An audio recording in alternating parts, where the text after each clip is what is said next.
Lights, camera, action!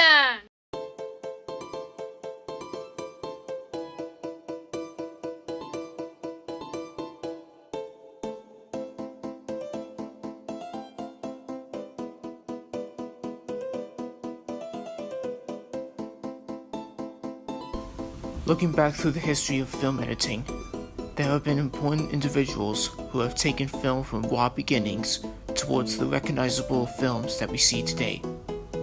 In this documentary, we'll see how different editing techniques have changed cinema from the 19th century to present day.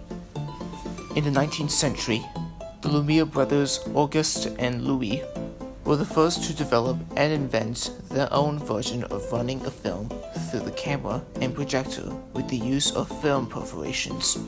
They first recorded this in 1895, showing workers leaving the Lumière factory.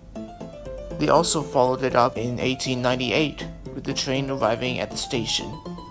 The brothers gave their first public screening of the workers leaving their factory on the 28th of December of 1895. In 1898, Georges Méliès, who began his career as a magician, was one of the first to use a camera featuring reverse cranking, which allowed the same film footage to be exposed many times and to create multiple exposures. And he used this technique in his film The Four Troublesome Heads. What came out of that film was using more than one of the same person in the film sequence. He also used stop editing, which is cutting out the bits of the film that you don't want and taping them together to make it look like magic. This is explained in Martin Scorsese's movie Hugo. Action!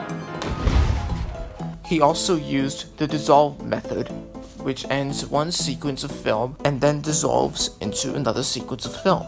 This was shown in some of George's classic films like The Trip to the Moon in 1902. The American Edwin S Porter in 1897, who originally worked for the Edison Company, invented the bead nail film projector.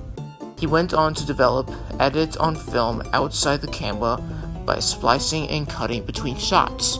He also used dissolves, which transfer one image to another. Cross-cutting and parallel editing were used on his notable film, The Great Train Robbery in 1903, which was shown more than 100 years ago. Parallel editing is the technique of going between two or more scenes that happen together but in different locations. The first example of this editing process was shown in The Great Train Robbery, and a modern example is shown in modern movies like The Godfather. Parallel editing is used in film to build dramatic tension and show the relationship between characters in their own worlds. This is shot in the present, showing what happens to one person and other people in their own lives at the same time. The technique adds another layer of suspense or pacing to a scene, meaning how quick it is. Cross-cutting can take the form of past, present, and future shots to show the relationship between the main character and their relationship with the rest of the world. Before he started film direction in America, D.W. Griffith was also an actor and writer. Then he started his film directorial career as a result as having to take a movie over from a director who never showed up. In 1915, he directed his feature-length silent film, Birth of a Nation, which was about two families on two opposite sides of the American Civil War, and was considered racist. His next film was Intolerance, which sought to balance this racist view.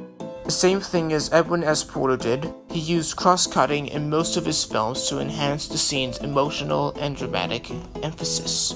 He also did lots of close-ups, framing the actor's head and shoulders to give them more intensity to the scene. And he used parallel editing as well to create tension and emotion in the scene.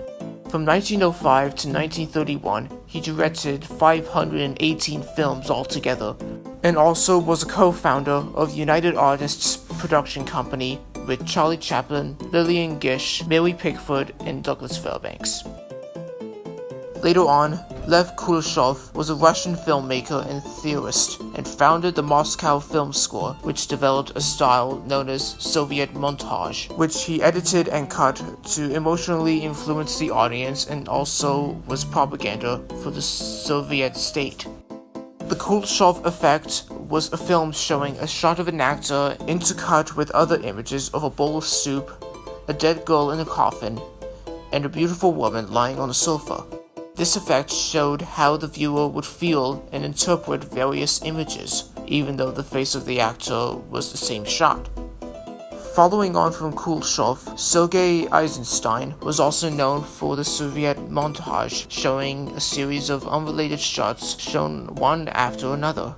A good example of this is the Odessa steps shown in the film Battleship Potemkin in 1925. He became famous for his editing style, which he used to create stories. He had 5 styles of editing. The first was metric, which gives a sense of pace and emotional response by changing the length of shot. The second was rhythmic, where the rhythm of the conflict flowed together with the pace of the scene. The third was tonal, where the basic concept was scenes with happy tones and lots of quick cuts, and sad scenes would have longer shots with a slower rhythm.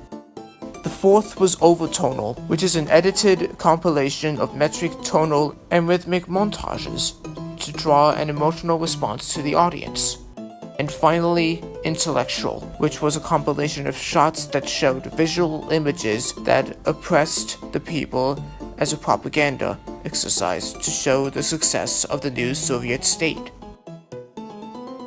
It may be hard to say this next one in French, but the new wave of directors began as critics for the film magazine Courrier du Cinéma, translated as Notebooks of Cinema, which expressed that cinema should become a means of expression similar to painting and the novel, in which an artist or director could express thoughts and obsessions, however abstract, within a new style of film editing.